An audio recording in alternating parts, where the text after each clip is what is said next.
Hello everyone, my name is Hao Wang from the University of Texas at Austin. Now I will be presenting this poster on enhanced CO2 mineralization using basalt rocks by aqueous nanobubble dispersion of CO2 in sodium formate solution. So recently, there have been a lot of research focusing on CO2 mineralization in basalt, which has a great potential for large-scale carbon removal in the context of net zero emissions. But why is basalt?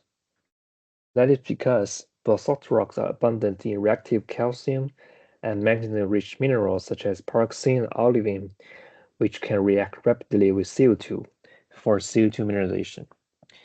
In general, CO2 mineralization in basalt rocks is considered to occur in two steps: dissolution of silicate minerals and CO2 mineralization. So for dissolution of silicate minerals, it provides metal cations with which carbonate ions would associate to precipitate carbonate minerals during mineralization process. According to our previous research, aqueous nanobubble dispersion of CO2 can increase the level of supersaturation of the water phase by CO2, which enhances the proton-promoted dissolution. As you can see in this figure, the presence of CO2 nanobubble will supersaturate the aqueous phase, in which CO2 nanobubbles are doing Brownian motion due to their extraordinary stability. The CO2 saturated fluid is expected to have faster mass transfer, which may be helpful for mineral dissolution. And also, our previous research indicated that high concentration formate solutions enhance the ligand-promoted solution by liganding metal cations, which may also be helpful for silicate mineral solution.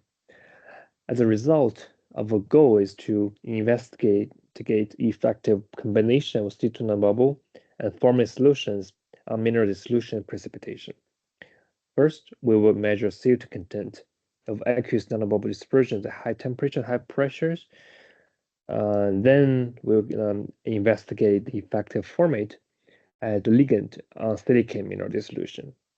Finally, we'll study aqueous nanobubble dispersion of CO2 in sodium formate solution for enhanced CO2 mineralization using basalt rocks.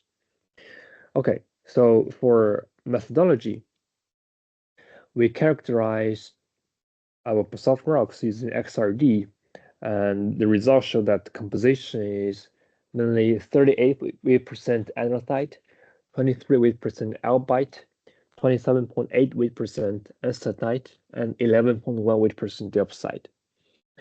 Then we measure CO2 content of CO2 nanobubble dispersion in DI water and 28% formate solution at 75 degrees C and 138.9 bar using setup shown in this figure. So please note that we use porous membrane filters method to generate nanobubbles. You can refer to our published papers if you are interested in this method.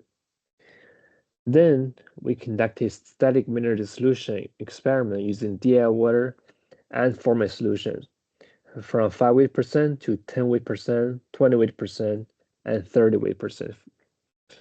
So the basalt rocks were crushed and sieved to obtain the 106 to 150 micrometer fraction. The fluid-solid ratio was fixed to be 50 milliliter per gram of solid. The pH and ion concentration, such as magnesium, aluminum, silicon, potassium, calcium, and iron concentrations were monitored by sampling at different times. Then we performed dynamic mineral dissolution and mineralization experiment. So this setup consists of two systems. The system on the left-hand side shows the nanobubble generation system. The generated nanobubbles are injected to a sandpack model, which contains crushed basalt samples. And here we have two cases. The first case is CO2 nanobubble in DI water. The second case is CO2 nanobubble in 28% formate solution. So they were injected at 5 cc per hour for 100 cc at 138.9 bar. Then we injected sodium hydroxide solution to expedite mineralization process. That is, we injected 1 mole per liter sodium hydroxide solution at 5 cc per hour for 20 milliliter at 144.1 bar. Now let's look at the result. With nanobubbles, CO2 concentration increased by 65% compared to the inherent solubility of CO2 at the same pressure, as shown in this figure. And for 28% formate solution, its gas content is close to the inherent solubility in DI water. So our static mineral dissolution experiments show that formate could enhance the ligand-promoted solution of silicon minerals, as shown in this figure. So we can see that as we increase formate solution, the calcium, silicon, magnesium concentration also increased. Here, calcium and magnesium ions were essential for the formation of insoluble carbonate minerals for the purpose of CO2 mineralization. As for the dynamic CO2 mineralization experiments, let's look at the first case, CO2 nanobubble in DI water. So these 3 figures show magnesium, calcium, and silicon concentration change over time. We can see that magnesium and calcium increased at the beginning and then decreased gradually. When switching to mineralization stage, they increased again because the reaction time was extended to 12 hours. For silicon concentration, it kept increasing until the end of experiment. However, for CO2 nanobubble in formate case, we can see a systematic ion concentration increase compared to the first case. We can see calcium and magnesium concentrations are much higher than the first case, which means a stronger mineral dissolution by the combination of nanobubble and formate. In other words, there could be some synergistic effect between nanobubble and formate solutions. When we use SEM to scan the mineral surface, we observe some carbonate minerals such as hydromagnesite and vaterite. In conclusion, the aqueous nanobubble dispersion of CO2 in DI water at 75 degrees Celsius and 138.9 bar enhanced the solubility of CO2 by 65%.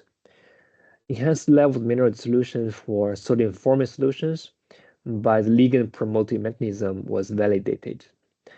The dynamic flow-through experiments show CO2 nanobubble in formate solution, resulting in situ CO2 mineralization because of a greater level of mineral dissolution. That's all my presentation. Thank you.